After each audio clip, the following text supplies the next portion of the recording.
Sa ngalan ng Ama at ng Anak at ng Espiritu Santo. Amen.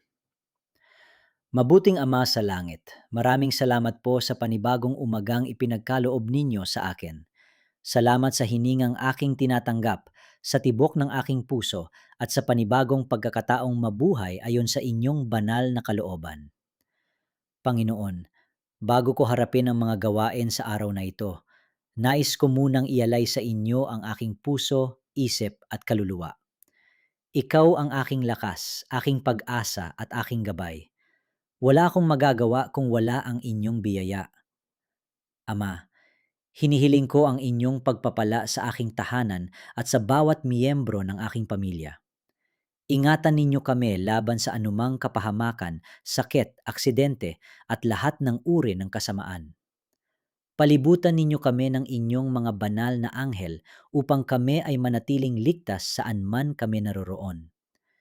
Panginoong Jesus, tulungan ninyo akong mamuhay ng may kababaang loob, pag-ibig at kapatawaran. Alisin ninyo sa aking puso ang galit, inggit, takot at pag-aalala. Punuin ninyo ako ng kapayapaan na nagmumula lamang sa inyo. Espiritu Santo, gabayan ninyo ang bawat desisyon na aking gagawin ngayon.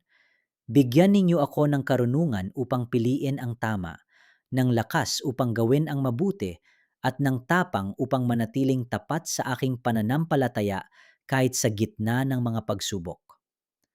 Panginoon, pagpalain ninyo ang aking trabaho, negosyo, pag-aaral at lahat ng aking mga gawain. Buksan ninyo ang mga pintuan ng oportunidad na ayon sa inyong kalooban. Pagpalain ninyo ang bunga ng aking pagpapagal upang magkaroon ako ng sapat na pangangailangan at maibahagi ko rin ang inyong kabutihan sa iba. Kung may mga pagsubok na darating sa araw na ito, tulungan ninyo akong manatiling matatag. Turuan ninyo akong magtiwala sa inyo kahit hindi ko naunawaan ang lahat ng nangyayari. Alam kong ang inyong mga plano ay laging mabuti at puno ng pag-asa. Patawarin ninyo ako sa aking mga kasalanan. Linisin ninyo ang aking puso at gawin ninyo akong kasangkapan ng inyong pagmamahal.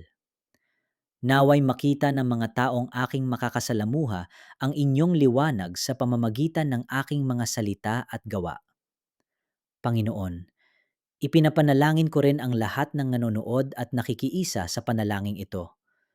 Pagpalain ninyo ang kanilang mga pamilya, kalusugan, kabuhayan at pananampalataya. Hipuin ninyo ang mga may sakit at bigyan ninyo sila ng kagalingan. Aliwin ninyo ang mga nalulungkot at bigyan ninyo sila ng bagong pag-asa.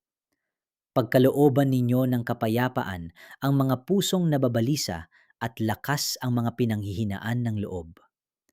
Ama naming mapagmahal, tulungan ninyo kaming mamuhay ng may pasasalamat sa bawat biyayang aming tinatanggap. Turuan ninyo kaming magmahal tulad ng pagmamahal ninyo sa amin.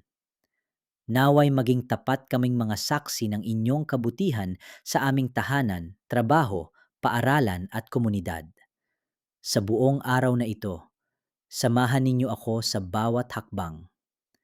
Kapag ako ay nanghina, palakasin ninyo ako.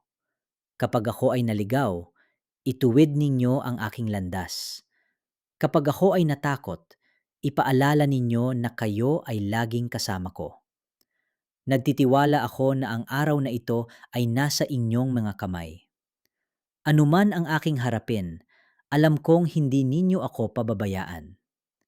Maraming salamat, Panginoon, sa inyong walang hanggang pag-ibig, habag at katapatan. Ang lahat ng papuri, karangalan at pasasalamat ay sa inyo lamang magpakailanman. Ito ang aking dalangin sa makapangyarihang pangalan ni Hesu Kristo, aming Panginoon. Amen.